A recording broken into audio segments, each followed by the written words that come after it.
Halo Sobat Podcast, kali ini podcastnya masih di daerah Kota Udang atau Kota Cirebon yang tepatnya bersama dengan orang-orang yang sangat luar biasa. Kita sekarang sudah berada di Kasepuhan Cirebon ya. Boleh diperkenalkan dengan Saya Prabu Dias. Prabu Dias dan juga Saya Ratu Raja Alexandra Wuryaningrat. wah, kita bakal ngobrol-ngobrol ya dengan Prabu Dias dan juga Ratu Raja Alexandra. Oke, di podcast kali ini sebenarnya kita mau membahas tentang Kasepuhan.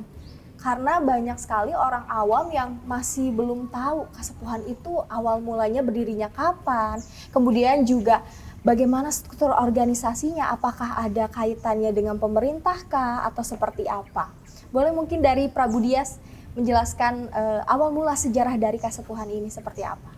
Iya, pastinya Keraton Kasepuhan awalnya adalah pusat pemerintahan. Jadi Cirebon itu bukan dulu Caruban Negara. Caruban Nagari ini berpusat di Keraton Kasepuhan ini. Pemimpin pertama adalah Sunan Gunung Jati pastinya dengan gelarnya Susuhunan. Kenapa Susuhunan bukan Raja dan Sultan? Karena Sunan Gunung Jati selain umaroh juga beliau ulama, sehingga kepemimpinan di Caruban Nagari itu atau negara Cirebon itu bergelar Susuhunan. Tetapi gelar Susuhunan itu hanya sekali karena menjadi sandang oleh beliau sebagai salah seorang ketua Dewan Wali sana kan. Iya. Selanjutnya adalah Panembahan 1, 2, 3, bahkan terakhir adalah Panembahan Abdul Karim atau dikenal dengan Panembahan Giriloyo, karena beliau dimakamkan di Bukit Giriloyo bersebelahan dengan Imogiri ya, makam Raja-Raja Mataram. Itu di daerah Jawa. Bantul, Jawa Jawa Tengah. Tengah. Ya. Karena beliau menantunya Sultan Amangkurat dan kebetulan saat berkunjung ke sana wafat di sana, sehingga dimakamkan di Bukit Giriloyo. Nah, kemudian selanjutnya Cirebon dipimpin oleh putra-putranya beliau kan, di Kasepuhan ya menjadi Sultan Sepuh pertama, kemudian anak yang kedua jadi Sultan Kanoman pertama. Jadi adanya Kasepuhan Kanoman bukan karena konflik interest atau perebutan kekuasaan, tidak. Memang saat itu terjadinya demikian. Iya. Selanjutnya kesinikennya itu gelarnya jadi Sultan. Jadi Sultan. Nah, ada Sultan pertama sampai Sultan Sepuh ke-15. Kerajaan Caruban Nagari berdasarkan catatan kitab-kitab yang ada di keratonnya beliau, Ya. ada Purwaka Caruban Nagari, ada Negara Kertabumi, Naskah Bangsa Kerta dan lain-lain, itu adalah di abad 14 akhir. Dulunya daerah ini adalah pedukuhan atau semacam desa. Oh, dulunya desa di Cirebon. Desa, ya. Dengan kehadirannya Sunan Gunung Jati sebagai cucunya Raja Pajajaran, yaitu Prabu Siliwangi, Raden Pamanarasa, yang meneruskan dan membuat Cirebon menjadi besar, menjadi sebuah nagari, dan menjadi pusat selain pemerintah juga pusat pengembangan Islam. Wow. Jadi memang ada keterkaitan ya antara kerajaan Pajajaran dulu dengan Cirebon ini. Sangat, karena Raja Pajajaran atau Prabu Siliwangi waktu itu yang memimpinnya kan Raden Pamanarasa ya, dengan gelar Prabu Siliwangi itu dari sekian istrinya punya salah satu istrinya adalah Nyimas Subang Larang atau Subang Kerancang, mempunyai putra putri nih. Ya. Nah, putra putrinya lah yang kemudian belajar di Sadatul Kafi di Gunung Jati, kemudian bermukim di sini dan membuat pedukuhan yang sekarang dikenal oleh masyarakat umum gelarnya Pangeran Cakrabuana.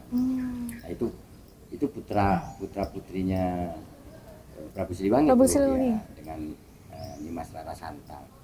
Nah, Sunan Gunung Jati adalah putra dari Nimas Rara Santang. Oh, yang terbentuknya menjadi nagari itu ya? Iya, akhirnya membuat kedukaan ini menjadi nagari. Iya. Sampai besar nagari ini dan berkembang di di zaman itu. Iya. Wah, kemudian nih, sekarang dengan perkembangan zaman yang sangat luar biasa ya, banyak masuknya budaya dari luar, masuk ke Indonesia. Kemudian bagaimana nih mempertahankannya, kesepuhan ini bisa terus dikenal oleh banyak orang? Mungkin dari Ratu? Ya, yang pasti ini peninggalan Kanjeng Sunan Gunung Jati. Bangunan-bangunan yang sudah ada itu kita pertahankan, kita lestarikan. Jadi ada beberapa bangunan juga yang sudah tidak sejaman. Artinya peninggalan-peninggalan setiap sultan itu ada gitu. Contohnya Sultan Sepuh ke-13 membuat bangsal pagelaran. Di Sultan Sepuh ke-14 itu membuat museum. Ya, mungkin sekarang lebih modern ya, lebih tertata. Karena peninggalan-peninggalan itu harus kita jaga, kita rawat, kita pelihara. Supaya penerus itu mengenal. Ini bangunan ini ada apa saja peninggalannya.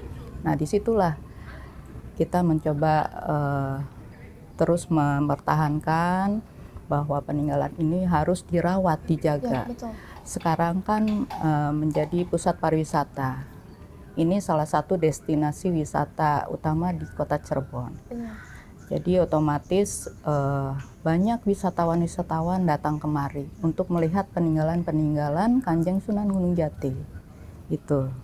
Ya memang harus dipertahankan karena lumayan lama sekali ya. Dari abad ke-14. Berarti sekitar kurang lebih 600 tahun. Usianya Wow, sudah usianya. mencapai 600 tahun. Luar biasa. Ya. Yang tertua di Jawa sekarang. Paling tertua Iya. di Pulau Di Jawa. Pulau Jawa. Peninggalan-peninggalan leluhur di Pulau Jawa itu tertua dan masih utuh. Masih utuh. Strukturnya masih ada, terjaga. Ada tradisi budayanya tetap dijalankan. Dan itu yang tertua, bangunan dan lain-lainnya masih original, hanya Cirebon. Wow, luar Lebih tua dari biasa. Jogja, dari Solo lebih tua dari. Saat ini kita ada di mana nih? Bangunannya sangat estetik. Yang pasti ini di Jinempang Rawit. Jinempang Rawit. Iya, ini adalah halaman depan dari istana. Oh, ini Gitu. adalah halaman depan. Iya. Biasanya digunakan sebagai apa? Sekarang itu digunakan ketika Sultan menerima tamu-tamu kebesaran. Ya. Transitnya di sini. Jadi transitnya di sini dulu. Tapi untuk umum biasanya dibuka nggak nih? Tidak yang berarti ya. Dibuka pada saat kegiatan tradisi. Tradisi. Itu masyarakat yang diundang karena ini kan istana itu terbatas ya ruangannya. Itu kita mengadakan kegiatan tradisi di bulan Maulid itu adanya di istana. Nah, itu dibuka Jadi setiap bulan Maulid saja. Maulid ya. Kalau bulan Rajab atau bulan Syawal mungkin Ditutup Ditutup ya, ya? karena kita menjaga keasliannya jangan sampai rusak gitu. Ya. Mm-mm. Kemudian bagaimana nih Ratu untuk revitalisasi kesepuhan ini agar tetap terbaik lah? Iya, alhamdulillah kegiatan revitalisasi ini di era sultan-sultan sebelumnya itu berkolaborasi dengan pemerintah pusat maupun daerah untuk sama-sama menjaga Ya. keaslian bangunan-bangunan yang ada di dalam Keraton Kesepuhan. Wah, jadi memang ada kolaborasi dengan pemerintah juga ya? Iya. Tidak mandiri dari keluarga Kasepuhan saja ya? Kami memang swakelola. Gitu. Karena ini perhatian dari pemerintah pusat maupun daerah itu salah satunya ya untuk memperbaiki bangunan-bangunan yang rusak gitu. Ya. Tapi keasliannya tetap ya, Tetap harus tidak dijaga. merubah keasliannya. Iya. Kemudian nih Ratu, kira-kira ada acara apa nih yang terdekat? Mungkin kan udah lama banget ya, 600 tahun, apakah ada acara yang dari dulu masih dijaga sampai sekarang tradisinya? Ya, kami selalu mengadakan kegiatan tradisi itu dalam agenda 1 tahun itu ada. Selalu ada? Jadi agenda kami di kalender Islam ini ya. Nah, di bulan Rajab kita ada kegiatan ciri khasnya itu nasi bogana. Kita bikin nasi bogana di bulan Nasi Rajab. bogana. Apa Ya, itu? nasi bogana itu dulunya itu terkenal dengan menu makanan sultan. Wow. Tapi sekarang sudah memasyarakat ya. Masyarakat boleh mencicipi ya. Enggak, masyarakat sudah akhirnya mengenal gitu. Oh, nasi bogana begini rasanya gitu. Wah, jadi bisa dinikmati oleh masyarakat luas ya. Oh, bisa. Mungkin itu. masyarakat Kota Cirebon sering ya makan nasi bogana. Ya, jadi sekarang sudah dikenal nasi bogana. Gitu. Di beberapa rumah makan ya. Iya. Di rumah makan pun sudah ada Beberapa rumah menunya. makan, iya. Ya. Wow, luar biasa. Harus coba nih kalau yang mau ke Kota Cirebon mungkin ya. Langsung cobain nasi bogana. Kan biasanya kalau ke Cirebon itu kita cobainnya empal gentong atau nasi Iya. jamblang ya. Mhm. Sekarang bisa nambah Ada juga. nasi bogana itu. ya. Adanya di 27 Rajab dan bulan Rewah gitu. Oh, jadi enggak Kalau kita mengadakan tradisinya di bulan-bulan itu. ada khusus ya. Ada khusus. Wow, Gitu. berarti ada ini chef tertentu di kesepuhan ini. Pastinya. Oh, Pastinya untuk menjaga keluarga. cita rasa. Ini Iya. keluarga kesultanan. Oh, keluarga. Karena kan nasi bogana itu kan kita anggap menu yang sakral. Untuk makannya raja kesultan yang sedang dimenang. Ya. Jadi cara pembuatannya pun dengan sangat hati-hati, Wow. dengan tata cara yang tersendiri, kemudian dengan bumbu-bumbu yang khusus. Nah, biasanya adalah keluarga kesultanan yang tahu. Jadi ada menu rahasia. Rahasia. Resep rahasia ya. Iya. Kemudian nih, untuk kemarin masa pandemi itu seperti apa? Apakah tradisi masih terus dilaksanakan tiap tahunnya atau sempat terhenti? Alhamdulillah pandemi 2 tahun lebih ya Iya. kita ya berjalan. Tapi tradisi itu tidak kami hilangkan. Wah, luar biasa. Tapi kami sesuaikan dengan kondisi. Biasanya kami mengundang banyak orang, masyarakat luar pun tahu bahwa itu sebuah tradisi Ya. akan berdatangan. Tapi kami batasi gitu, karena kami mengikuti anjuran pemerintah bahwa pandemi itu ya tidak boleh ada kerumunan. Nah, itulah salah satunya. Tapi alhamdulillah sekarang setelah dicabut PPKM ya kunjungan rame gitu Kunjungan kan. kayaknya membludak ya. Iya, alhamdulillah gitu. Ya, tahun 2021 aja kunjungan sudah mencapai 40.000 dalam 1 tahun.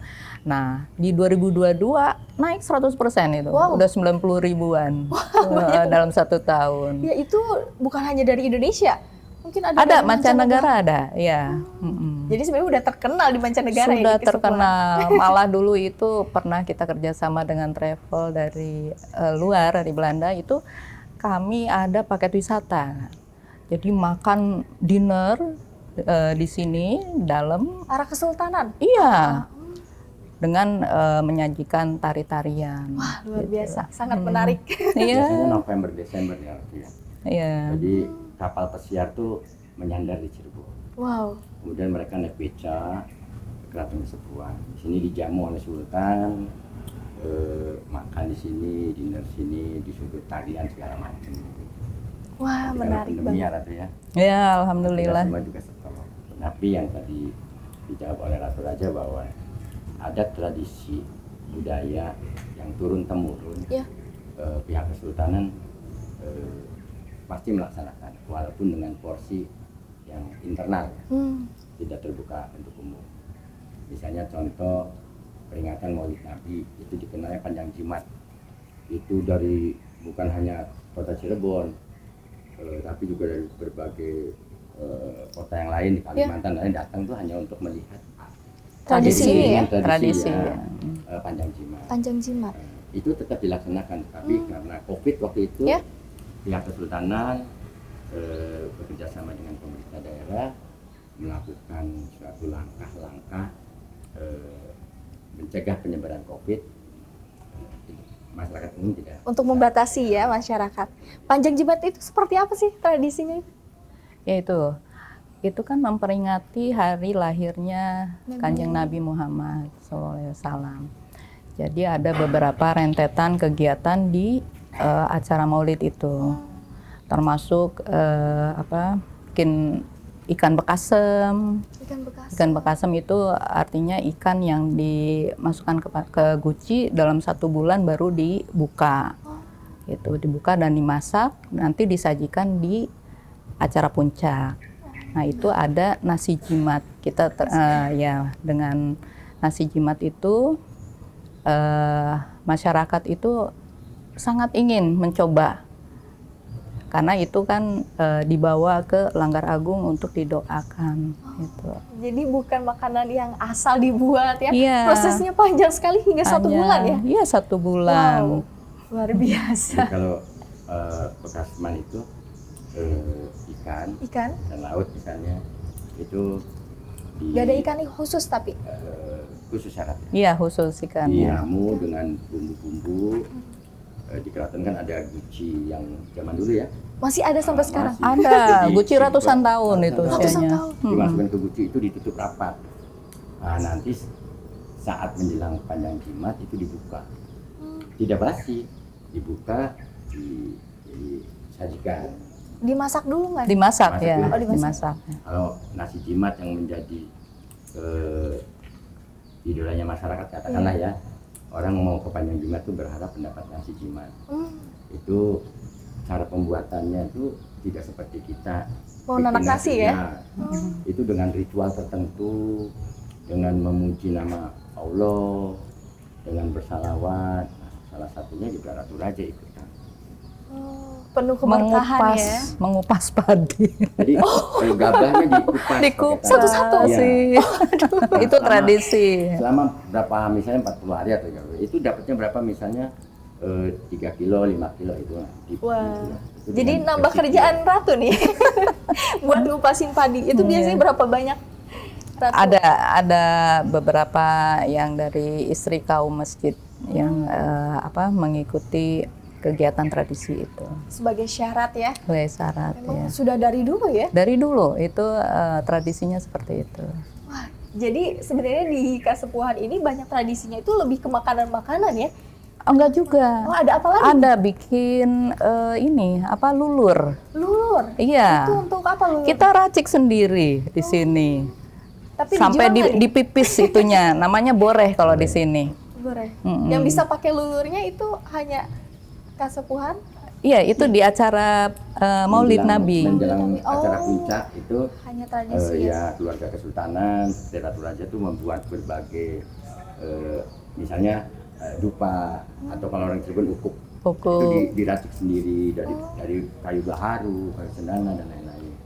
Kemudian para ratu juga membuat Boreh. lulur lah Lulur. buat di badan kan. Para ratu membuat atau di Cirebon itu disebut boreh. Padahal sih apa sih masker apa Lulur ya. Siapa yang akan gunakan siapa saja, Iya. masyarakat juga silakan kalau Oh, masyarakat juga bisa. Sekarang bisa. sekarang bisa. Jadi dibagikan gitu. Jadi sebenarnya lebih bermasyarakat ya untuk saat Iya. ini tidak terlalu harus Internal, dari internal ya. Iya. Wah, luar Jadi biasa. ada tradisi di Kesultanan di Cirebon itu merupakan ada tradisi turun temurun. Tadi oleh Ratu Raja disinggung bahwa setiap sultan yang berjumenang sama seperti di Jogja, Solo itu sama. Setiap era sultan tersebut pasti membuat sesuatu yang ditinggalkan. Misalnya waktu Sultan Sepuh ke-13 itu saat kedua festival Keraton Nusantara di 1997 itu membuat gedung pagelaran namanya. Gedung Pagelaran. Iya, itu untuk pementasan-pementasan Oh, berada di sebelah. sebelah wetannya keraton. Nah, kemudian Sultan Sepuh 14 membuat museum. Bukan berarti merusak tatanan cagar budaya tidak. Iya. Karena cagar budaya utamanya tidak diganggu juga, paling juga dirawat. Iya. Karena kan keraton juga diawasi oleh balai pengawas cagar budaya dari Kementerian Pendidikan. Nah, tadi Bu Ratu juga berbicara masalah kolaborasi dengan pemerintah. Ya, secara fisik ada Revitalisasi, kan, ya. amanah yang harus diperbaiki secara fisik. Tapi secara kegiatan ada tradisi hampir 90% merupakan tanggung jawab Sultan dan keluarganya yang cuma Oh iya iya. Kemudian berarti untuk struktur dari kesultanan ini pun dari Kasepuhan itu harus dari keluarga sultan. Jadi masyarakat tidak bisa menjadi sultan. Nggak bisa. Nggak bisa ya? Jadi ada tradisi turun temurun. Ada tradisi turun temurun berarti sudah turun temurun. Sudah dari leluhur. Apapun yang terjadi, sultan di Kasepuhan ini mungkin juga sama dengan sultan di sultan yang lain, harus putra dari sultan sebelumnya. Harus putra. Dari sultan yang sebelumnya. Berarti kalau bukan putranya tidak Nggak bisa. Nah, itu juga ada syarat yang lain. Oh. Harus putranya putra kandung, sehat jasmani dan sehat rohani. Karena sultan itu imam, pemimpin, gitu loh, di Iya. Cirebon tuh. Jadi siapapun nggak bisa jadi sultan kalau memang bukan putranya sultan kan. Iya. Jadi itu ada tradisi yang tidak bisa diganggu juga. Iya, memang Dari- sudah ada hakikatnya harus dari seperti dulu. itu ya. Kemudian nih, kira-kira yang terdekat sekarang nih tahun 2023 ini ada pagelaran kah atau ada kegiatan apa nih dari Kasepuhan? Yang pasti kita masih kepada kegiatan tradisi. Menjelang puasa ya.